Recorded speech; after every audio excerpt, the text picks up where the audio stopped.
రేపటి రాశి ఫలాలు జూన్ 3, 2026 స్వస్తి స్త్రీ పరాభరనామ సంవత్సరం ఉత్తరాయణం శ్రవణ నక్షత్రం 11:42 వరకు ఉంటుంది. మేషరాశి, మీకు కీర్తి ప్రతిష్టలు పెరుగుతాయి. పెండింగ్లో ఉన్న పనులు వేగంగా పూర్తవుతాయి. ఆర్థిక పరిస్థితి చాలా బాగుంటుంది. ఉద్యోగ వ్యాపారంలో అనుకూలమైన పరిస్థితి మీకు ఉంటుంది. అంటే పనులు వేగంగా పూర్తవుతాయి. అయితే వినాయకునికి గర్క సమర్పించడం వల్ల మరింత శుభం కలుగుతుంది. తదుపరి రాశి మనం చూసుకుంటే వృషభ రాశి.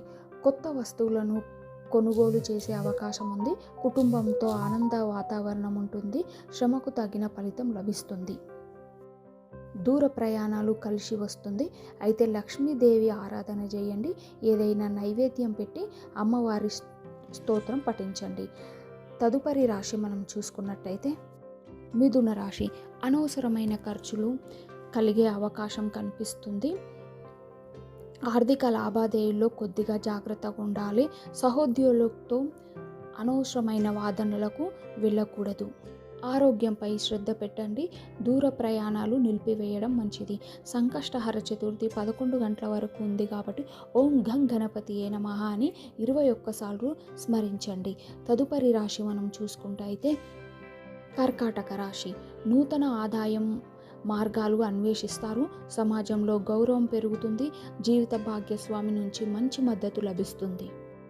వ్యాపార భాగ్యస్వామితో సఖ్యత ఏర్పడుతుంది. సమాజంలో గౌరవం పెరుగుతుంది. మానసిక ప్రశాంతత కోసం శివ అభిషేకం లేదా శివ మంత్రాన్ని స్మరించుకోండి. ఈ కలియుగంలో భగవన్ నామస్మరణని ఏకైక మార్గమని గుర్తుంచుకోండి. తదుపరి రాశి సింహరాశి. ఉద్యోగంలో మీ పనితీరుకు తగిన ప్రశంసలు అందుతాయి. కోర్టుకు సంబంధించిన విషయాలు మీకు అనుకూలంగా ఉంటాయి. ఆధ్యాత్మిక చింతన పెరుగుతుంది. దేవాలయ దర్శనాలు చేయడానికి ఆసక్తి చూపుతారు. సూర్యాష్టకం లేదా ఎరుపు రంగు పూలతో పూజించండి. తదుపరి రాశి కన్యా రాశి. మిత్రుల సహాయం అందుతుంది. అకస్మాత్తుగా ధనలాభం కలిగే సూచనలు ఉన్నాయి. పిల్లల చదువుల విషయంలో శుభవార్తలు వింటాయి. మేధోపరమైన పనుల్లో విజయం సాధిస్తారు.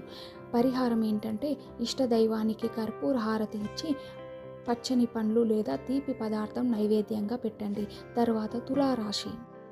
వాహన లేదా భూమి కొనుగోలు ప్రయత్నాలు సఫలమవుతాయి.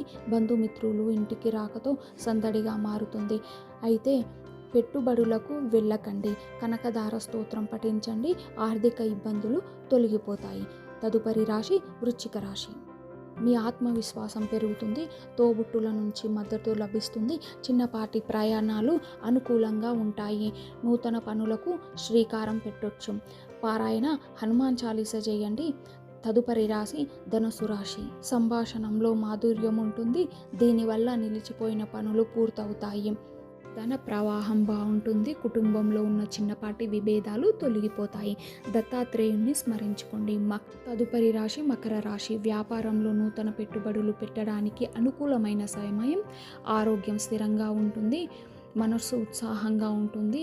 సమాజంలో ఉన్నత వ్యక్తుల పరిచయం ఏర్పడుతుంది. పరిహారం శని గాయత్రి మంత్రాన్ని పఠించండి. తదుపరి రాశి కుంభరాశి. ముఖ్యమైన నిర్ణయాలు తీసుకునేటప్పుడు పెద్దల సలహాలు తీసుకోవడం మంచిది. ఖర్చులు నియంత్రించడం చాలా అవసరం. అనవసరమైన ప్రయాణాలు వాయిదా వేసుకోండి. గణేశునికి ఉండ్రాలు లేదా మోదకాలు నైవేద్యం పెట్టండి. తదుపరి రాశి మీనరాశి. ఈరోజు మీకు అత్యంత లాభదాయకంగా ఉంటుంది. గతంలో పెట్టిన పెట్టుబడుల నుంచి మంచి లాభాలు వస్తాయి. ఉద్యోగంలో పదోన్నతి లేదా జీతాలు పెంచే అవకాశాలు కనిపిస్తున్నాయి. దక్షిణామూర్తి స్తోత్రం చదవండి లేదా ఏదైనా గుడిలో పసుపు రంగు వస్తువులను దానం చేయండి. సర్వే జన సుఖినో భవంతు. Please subscribe to our channel.